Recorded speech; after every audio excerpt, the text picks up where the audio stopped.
प्रभाग क्रमांक 12 मध्ये आयोजित करण्यात आलेल्या पंचशील नगर मध्ये या जाहीर सभेला उपस्थित असलेले बंधू भगिनी मातांनो, व्यासपीठावर उपस्थित असलेले काँग्रेस पार्टीचे नेते, महाराष्ट्र प्रदेश अध्यक्ष सिद्धार्थ भाऊ हत्यागिरे, व्यासपीठावर उपस्थित असलेले शिवसेनेचे महानगर प्रमुख डॉक्टर विवेक नावंदर साहेब, उपस्थित असलेले संतोषरावजी गुज्जर, सन्मान्य रणकाम सर, मार्केट कमिटीचे संचालक सन्मान्य अरविंद काका देशमुख, उपस्थित असलेले चारही उमेदवार, सर्वांचं या कार्यक्रमामध्ये स्वागत करतो। अतिशय जोरदार अशी सभा आज प्रभाग 12 मध्ये आयोजित करण्यात आलेली आहे। खऱ्या अर्थानं ही सभा बघितल्यानंतर आता विजय काय आपल्यापासून लांब नाही हे मात्र सिद्ध झालेला आहे।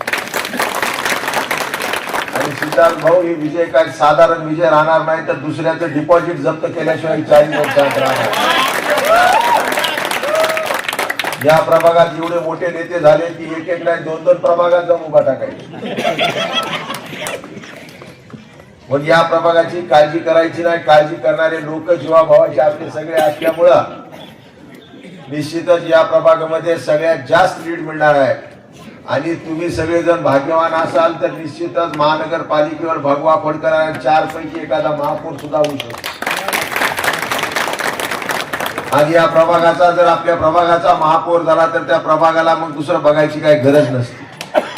म्हणून काळाचे पाऊल चाऊल आपण ओळखली पाहिजे। म्हणून कोणता आठो असेल, कोणता दुसरा पक्ष असेल तर त्या पक्षाकडे न बघता आपल्या हक्काच्या लोकांकडे आपण बघितलं पाहिजे। तुम्ही पाहिलं असेल संतोषरावने आजपासून नाही तर 2 वर्षापासून किंवा ज्या नगरसेवक झाले तसे त्यांचे कामच आहे।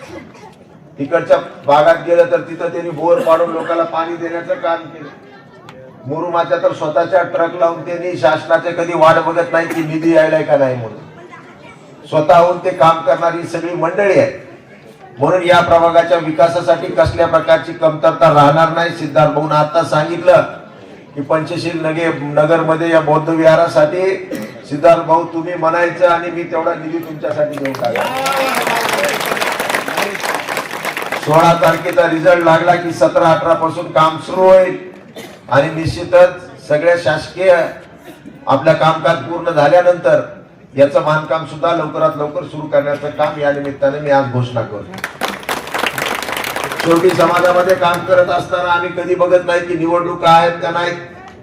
सिद्धार्थ भाऊच्या कालेज मी कार्यक्रमाला गेलो होतो मांडाखळीला आणि इतका मोठा कार्यक्रम झाला तिथं मला वाटतं गोल्डन बौद्ध विहार करण्याचं काम या महाराष्ट्रात नाही देशात पहिल्यांदा कुठं होतं असेल तर मांडाखळीमध्ये होत्या।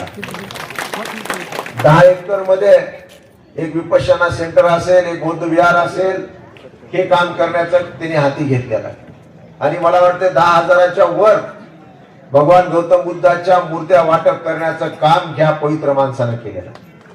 मग या माणसाला आपल्याला विसरून चालेल का? बरोबर आहे का? चालणार नाही। पण असे लोक आज आपल्या बरोबर आहेत ज्या लोकांनी सर्वसामान्य कुटुंबामध्ये जन्म घेऊन राष्ट्रीय आंतरराष्ट्रीय स्तरावर आपली कीर्ती गाजवण्याचं काम या लोकांनी केलं। या प्रभागाच्या विकासासाठी कसल्या प्रकारची कमतरता पडू देणार नाही।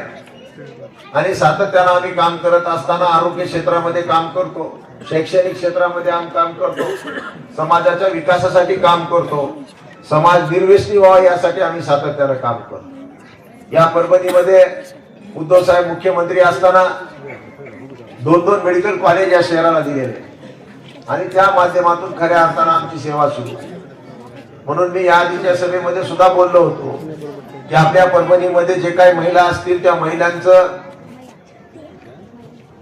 गरोदरपण असेल किंवा त्यांच्या डिलिव्हरी असतील, त्यांच्या काही इतर काय असेल तर त्या डिलिव्हरी वगैरे सुद्धा फ्री करण्याचं काम आम्ही येणाऱ्या काळामध्ये करणार। जवळपास 10,000 डोळ्यांचे ऑपरेशन आम्ही आजपर्यंत या निमित्ताने केलेले आहे। म्हणून मला या लोकांना एवढंच सांगायचंय, संतोषराव असतील इतर लोकांना, की जशा प्रकारे मेडिकल कॉलेजमध्ये मोठ्या मशीन्स आलेत, कॅन्सर युनिट आलेला आहे। संतोषराव तुम्ही या प्रभागातून एक गाडी आता सुरू करायची 17 पासून मोफत गाडी आपल्या मेडिकल कॉलेज पर्यंत तिथं जाऊन विलाज करायचा आणि मोफत घरी आणून सोडण्याचं काम सुद्धा त्या निमित्ताने मी करणार। बचत गटाची एक वेगळी चळवळ भारत देशामध्ये नसेल तशी परभणीमध्ये आम्ही सुरू केली। जवळपास 450 बचत गट आज आपल्या एका ठिकाणी आम्ही जॉईन केलेली आहे आणि त्या बचत गटाच्या माध्यमातून जवळपास एक पतसंस्था आम्ही स्थापन केलेली आहे. हे आम्ही पतसंस्था 7 वर्षापूर्वी सिद्धार्थ आम्ही स्थापन केली. माझ्याकडे 4-5 महिला आल्या आणि मला म्हणले की आम्हाला काही लोन पाहिजे. मी नॅशनल बँकेत फोन केला 50,000च्या लोन साठी. तर त्या बायकाला त्या मॅनेजरने एवढे कागद सांगितले आमच्या महिलेला, आमच्या भगिनीला, की त्या बायका परत बँकेतच गेल्या. मग मी ठरवलं की यांच्या हक्काची एक बँक आपल्याला उघडायची. मग पहिले माझे बचत गट आल्यानंतर मी एक बँक काढली. त्या बँकेमध्ये त्या पतसंस्थेच्या अध्यक्ष, उपाध्यक्ष, सचिव केल्या आणि मी त्यांना 50,000 त्यांच्या स्वतःच्या बँकेतून देण्याचं काम केलं.